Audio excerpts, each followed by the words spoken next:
चांद ढूंढने के लिए नजरें आसमान पर लग गई हैं। कराची में मुफ्ती मुनीबुर रहमान की ज़ेरे सदारत मरकजी रुयत हिलाल कमेटी का इजलास जारी है। लाहौर और इस्लामाबाद में भी जोनल कमेटियों के इजलास इस वक्त जारी हैं। चांद की उम्र 28 से 29 घंटे है। चांद नजर आने का इम्कान 30% है, ऐसा बताना है जराए का। मजीद का तफसीलात है इस हवाले से जानते हैं नुमाइंदा वक्त न्यूज रफीक सुल्तान से।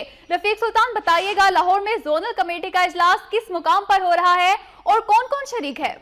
जी बिल्कुल, जिलहज का चांद देखने के लिए मरकजी और जोनल हिलाल कमेटियों के इजलास जारी हैं। लाहौर में महकमा औकाफ की इमारत की छत पर महकमा औकाफ के साथ साथ महकमा मौसमियात के लोग भी मौजूद हैं और अब से चंद मिनटों के बाद लाहौर से जोनल का इजलास जारी हो जाएगा। लाहौर में 6:28 से 7:04 तक का टाइम था जिस दौरान चांद देखा जा सकता था, लेकिन अभी तक लाहौर में चांद नहीं नजर आया। महकमा मौसमियात के मुताबिक मुल्क के ज्यादातर हिस्सों में मौसम जो है जुज़वी तौर पर अबरआलूद रहेगा और चांद के इम्कानात कम है, जबकि दूसरी जानिब महकमा जो रुयत हिलाल कमेटी का इजलास भी जारी है, उस दूसरे शहरों से भी जो है शहादतों का इंतजार किया जा रहा है। महकमा फल्कियात के मुताबिक लाहौर में सूरज 6:28 जबकि चांद 7:04 पर गरूब होना था।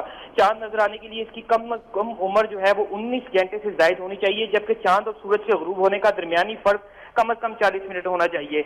लाहौर में इजलास जारी है, जिसके बाद दूसरे शहरों से शहादतों का इंतजार किया जा रहा है और अब से कुछ देर बाद चांद नजर आने या ना आने की जो ऐलान किया जाएगा। अगर आज चांद नजर आ जाता है तो 13 सितंबर बरोज मंगल को जो है वो ईद होगी। जी रफीक सुल्तान नुमाइंदा वक्त न्यूज हमें तफसीलात से आगाह कर रहे थे कि महकमा औकाफ की छत पर इजलास जारी है। पाकिस्तान में ईद उल अज़हा कब होगी, चांद ढूंढने के लिए नजरें आसमान पर टिकी हैं। कराची में भी मुफ्ती मुनीबुर रहमान की ज़ेरे सदारत मरकजी रुयत हिलाल कमेटी का इजलास जारी है, जबकि लाहौर और इस्लामाबाद में जोनल कमेटियों के इजलास जारी हैं।